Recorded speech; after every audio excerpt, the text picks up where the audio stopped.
Fun fact, did you know that Rusty was based off of a real dog that the creator of Bluey owned? Well, today we have a very interesting video. As you can tell by the title, today we will be doing an iceberg on none other than Bluey. When most people look at Bluey, it doesn't seem to go very deep. After all, it's just a show about a family having fun, right? Well, if that's what you think, you'll be surprised.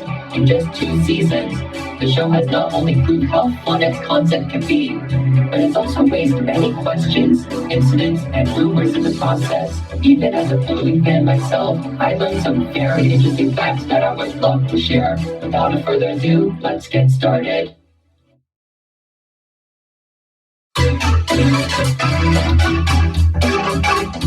Bluey is a girl. Let's start with the biggest misconception about the show. No, Bluey is not a boy. She's a girl. Alright, that's the most obvious one. I just wanted to get it out of the way. Let's keep going. Blue Heeler.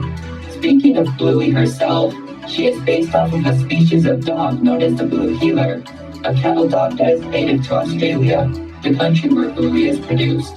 On top of that, the name Heeler is also the last name of Bluey and her family. There are also many other Blue Heelers in the show, such as her father Bandit and her cousins Socks and Muffin. Ludo Studio. Ludo Studio is a small animation studio based in Brisbane, a city in Australia. They are mostly known for being the studio behind, well, Bluey. They also work on other projects and comedies from time to time, but it appears that most of their efforts are placed on Bluey as of now. Joe Braun. Joe Braun is the creator of Bluey and is also the writer of every episode of the show as of now. According to him, he got the idea of the show from his past experiences with his children and the games they would play together. Outside of Bluey, Rob has also worked on other shows such as Charlie and Lola and even Ben and Holly's Little Kingdom, a show created by the same people and company as Peppa Pig. With that in mind, that will come into play later, so don't forget. Character ages. Unlike most shows, not only do the characters have defined ages, such as Bluey being 6 years old, but they also age as well. For instance, when the show first began, Bluey's sister Bingo was 4. However, in season 2, she had a birthday party, which made her 5 years old by the end of the season.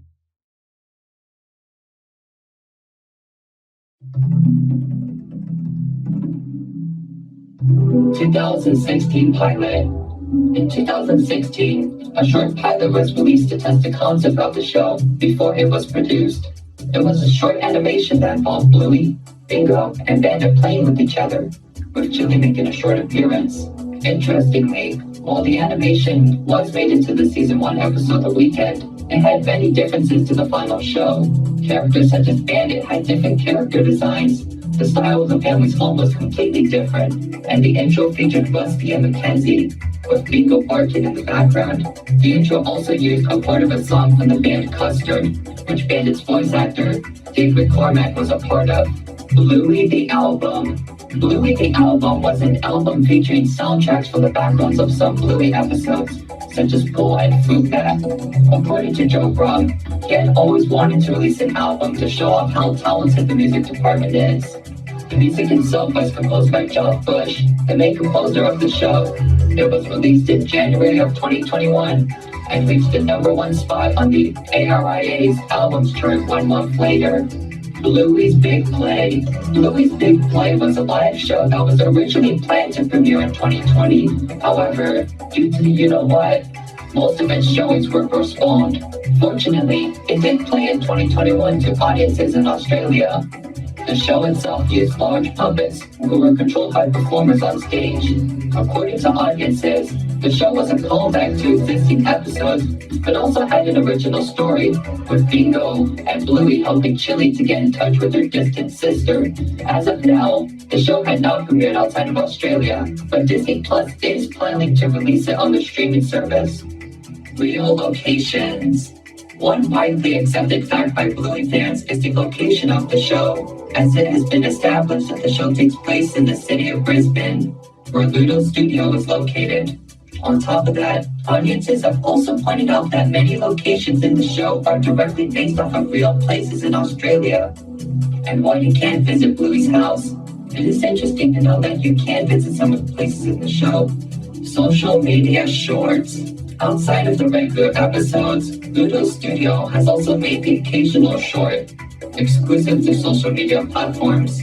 As the name implies, the animations are often around a minute long and usually involve the characters doing more slice of life activities.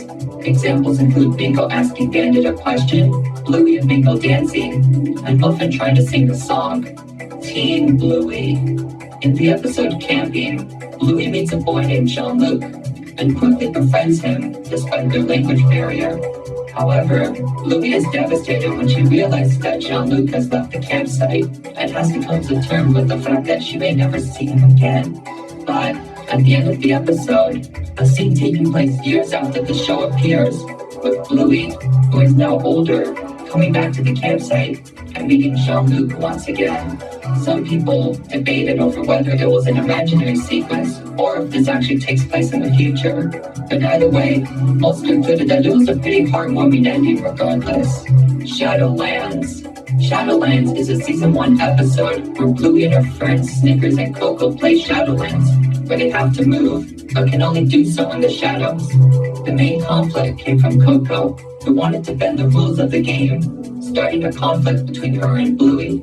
However, Coco learns how fun rules can be in games, and everybody begins to get along. Overall, nothing too notable, but the episode did receive a board game based off of the episode. Holiday specials. At the end of the first season, an episode named Veranda Santa was aired, which involved the Healer family celebrating Christmas. However, contrary to what some believed, this wasn't a standalone thing, as at the end of the second season, an Easter special was announced. However, at the time of writing this, it has yet to air.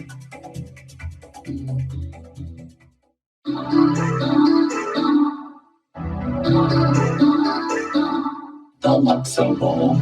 The Luxo Ball is a colorful toy ball that was featured in the Pixar short Luxo Jr. Since then, it has been featured in many Pixar movies and shorts. However, the ball has become so iconic that it has made its way into other media, including Bluey, where it makes a cameo in the background. Sausage dog. No, I'm not preferring a Snickers, but a toy sausage dog. While it may not seem like anything special, it is considered a recurring Easter egg, and has appeared in many episodes in different forms. Personally, I haven't noticed them, but how many times have you seen it? Let me know in the comments below. Fourth wall breaks. In multiple episodes throughout the show, characters will occasionally break the fourth wall by looking directly at the audience. Often, it is usually during a troublesome or confusing situation, but happens in other scenarios as well. Jack's ADHD. In the episode Army, a new character is introduced in the show. Of course, the new character is none other than Jack, a Russell who has ADHD, causing him to have difficulty staying still. However, upon meeting Bugsy, the two begin to play Army, leading to the two becoming great friends. The episode was received very well by audiences, with its fun story and portrayal of people with ADHD or other conditions. Jack hasn't appeared that often since, but I hope he does get more roles in the future, as his character is very interesting and has a lot of potential. Bluey merchandise in the show. In episodes such as The Quiet Game, books can be seen inside of stores Bluey and her family pass by. However, upon close inspection, it is revealed that they aren't ordinary books, but books based on real-life Bluey books. While it is a funny reference, it makes you wonder, how does this work? Is Bluey famous in this world? Is it another Blue healer? We may never know. Recolors. One common technique in animation is to recolor existing characters to fill background space. This way, scenes can feel more immersive without the need to develop completely new characters. In this case, Bluey is no exception, as it has its fair share of recolors as well. For instance, in the episode The Quiet Game, a character that bears a striking resemblance to Bluey can be seen. Also, not even to mention Rusty, who uses a similar model to Bluey with slight differences such as the tail design. Grown-up Bingo. In the episode Daddy Drop Off, Bingo meets a new kid named Lila, and despite this shy nature of Lila, she becomes great friends with Bingo. However, one twist people weren't expecting was the ending, in which photographs depicting the two over the years are shown, ending with Bingo and Lila graduating as adults, showing how far their relationship has come. Real fairies and magic. In the episode Fairies, the family pretends that fairies have taken over the house, and Bandit must apologize to Bingo to please the fairies. However, at the end of the episode, a real fairy appears and helps Bingo, and while many Bluey episodes have weird twist endings, this one is weirder, as it indicates that magic exists in the show, despite how grounded it is in realism. Bluey goes to a Waldorf school. While the majority of the episodes take place inside the Kyoobur family home, there are also many other episodes that take place in other locations. One recurring location is Bluey's school, where she plays and socializes with her friends, often with the help of her teacher Calypso. However, many have noted that the school is quite different from a traditional school, such as it having an emphasis on creativity and play. As a result, many have concluded that Calypso's school is a type of Waldorf school where creativity and expression are emphasized. Bluey movie. According to Joe Brown, he has announced his compassion in getting into film writing, beginning with writing a feature film about Bluey. However, no information about this potential concept have been released. Later on, Brown has also added that the idea of a movie is possible, but that it would be difficult with the amount of animators and creators already busy with the original show. Celebrity cameos. Due to the popularity of Bluey, many celebrities have been contacted in and desire to be in the show. One notable example is Robert Irwin, the son of Steve Irwin. He played the character Alfie, a store employee from the episode The Quiet Game.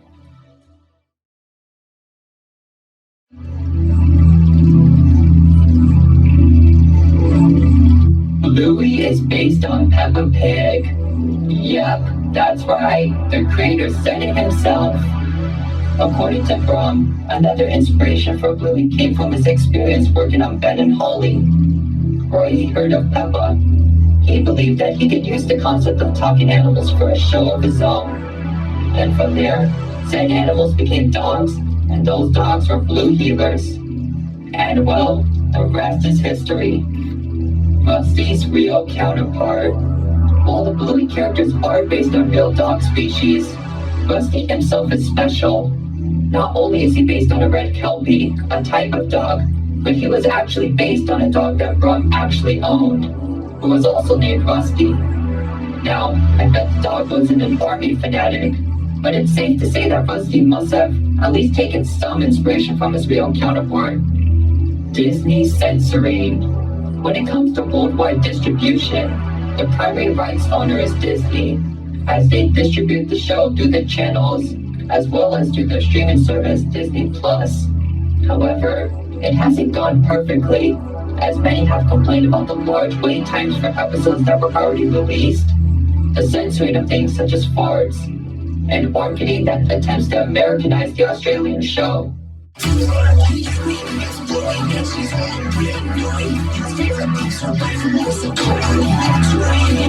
Also, while some episodes did have jokes changed or removed, one episode, Teasing, is not available on Disney+.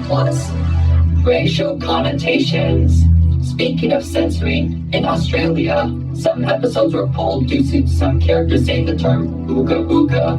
And while it may seem harmless to many, some have argued that the term is offensive, as it has been used as an offensive term to describe the indigenous people of Australia. As a result, the episodes were pulled, with plans to change them appropriately in the future. Original 2014 pilot. 2 years before the 2016 pilot we've all seen, another pilot exists that has yet to surface. According to Brown, it involved Bandit, who was voiced by a different actor, pushing Bluey on a swing, causing her to make a 360 around it. Unfortunately, as of now, the pilot is lost and has never been released publicly. According to Brown, it was never aired as people considered Bandit's acts dangerous and because the pilot contained copyrighted music. Rusty was Bluey's cousin. Okay, I promise you, this is the last time I'm talking about Rusty, but hear me out. For a brief time on the official Bluey website, Rusty's bio stated that he was a cousin of Bluey. However, this appeared to have been a mistake, as this was removed in later editions of his bio, and while I don't have an official explanation to why this happened, my best guess is that it was due to the two having similar character models. Chili bio controversy. Speaking of bios, let's talk about Chili's. When her first bio was published, it claimed that her part-time job left her falling short of being a parent. However, a few have spoken out against this, claiming that it undermined her character. Shortly after, the bio was quickly changed to remove this sentence. Homeless character. Just like many cartoons, Bluey also has its own set of incidentals, or defined background characters. To give you an idea of what an incidental is, think of the chocolate guy or Harold from SpongeBob. However, one interesting character is one that appears to be homeless, as he is often seen hanging out on the streets, carrying his stuff everywhere he goes. Little is known about this character, but the idea of issues such as homelessness existing in Bluey really does open the door for interesting stories. Quentin's divorced parents. While he doesn't make as many appearances as the other characters, Quentin does have the occasional role in episodes. One of these is the episode Helicopter, where Quentin talks about how his father and mother are separated. Besides that, we also see his father often socializing with other women, likely looking for a companion and mother for his son. Gluten-free lunch. In the episode Daddy Drop Off, Bandit is seen preparing lunches for his two girls. Interestingly, he states that one is gluten-free, while the other is quote-unquote not gluten-free. Many found this fact interesting, as it indicates that either Bluey or Bingo cannot consume gluten. However, while that isn't confirmed, many have guessed that it is likely Bingo, as she is seen having issues in episodes such as Bumpy and the Wise Old Wolfhound, where she is sent to the hospital. Bandit joke. In the episode Bob Bilby, the family is planning to go on a bike ride when Chili greets them with bedroom eyes and asks, "Are you ready, Bob?"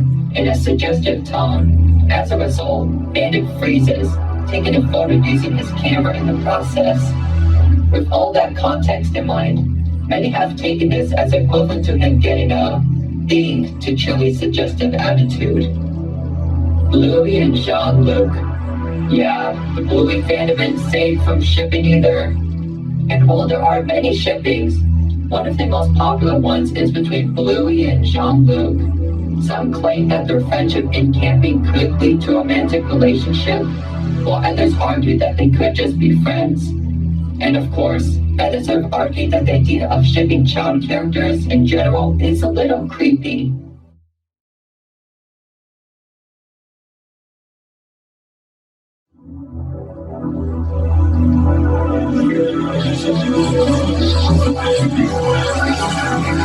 Bluey was originally for adults. According to Brum, the show wasn't always meant for a younger audience.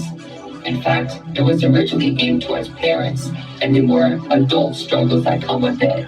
However, networks suggested that the show should be changed to aim towards a more general audience, and Brum agreed to get the show picked up. Muffin and Socks have autism. Now, I know this isn't a very popular opinion in the fandom, but bear with me here. According to some viewers, this would explain Muffin's more eccentric behavior, and the fact that Socks walked like a real dog in the first season. And while it sounds interesting, there isn't any concrete proof of this as of now. The show Misunderstanding. In the episode The Show, Bingo pretends to be her mother Chili, who is pregnant. However, the show goes wrong as the balloon representing Chili's baby pops, leaving Bingo devastated. After the incident, Bandit silently puts his hand on Chili to comfort her. And while nothing about the scene is peculiar in itself, a few believe that Bandit is comforting Chili for a previous incident with a pregnancy. However, many have also argued that Bandit is only comforting Chili as the two know how sad and Bingo would become, and not over something more serious. Grandpa Bob died. Compared to the other relatives of the Gila family, Bluey's grandpa, named Bob, is often left in obscurity, as he has only made an appearance in one episode out of the entire show. With this in mind, many people wondered if the character had passed on, believing that it could be a potential opportunity for the show to discuss the topic of death. However, this appears to not be the case, as in a short, Chili is sending a message to Grandpa Bob, indicating that he's still alive and kicking. Also, he supposedly appears in Road Trip as a background character, but it's unlikely that it was actually intentionally meant to be him. Granddad was in the Vietnam War. Speaking of Bluey's grandfathers, let's talk about Chili's dad, known as Granddad. As the title implies, many have wondered if Granddad has served in a war at some point, specifically the one in Vietnam. And while there aren't any concrete evidence to prove it, actions such as him knowing how to store food in wooded or jungle areas do provide food for thought. Or maybe just like the outdoors, who knows? Also, while we're discussing this, many have also said that this old portrait in the Gila home is Granddad, so that's something. Bluey takes place in a post-human or apocalyptic world. On the Bluey subreddit, a user named Jack Cairo developed a theory regarding how the Bluey world works. According to them, the show takes place years after a massive nuclear war has wiped out humanity. With the humans absent, dogs have learned to take their place, adapting their ways and becoming mutated from the radioactivity. After becoming more human-like, the dogs eventually learn to rebuild civilizations, often making them resemble those in our current world out of memory. However, the genetics are often unstable, leading to a dog-like behavior to leak in. This has resulted in the dog's nature to walk on all fours, and why the characters sometimes do things like howl or bark occasionally. Well, that was quite the ride, wasn't it? Anyways, I hope you enjoyed the video and learned some interesting facts about Bluey. What did you think? Are there more things I should cover in the future? After all, I did skip a few things in this video, so let me know and I may make a second part in the future. Well, that's about it for today, so it's time for me to say goodbye. Goodbye and have a wonderful day, everyone.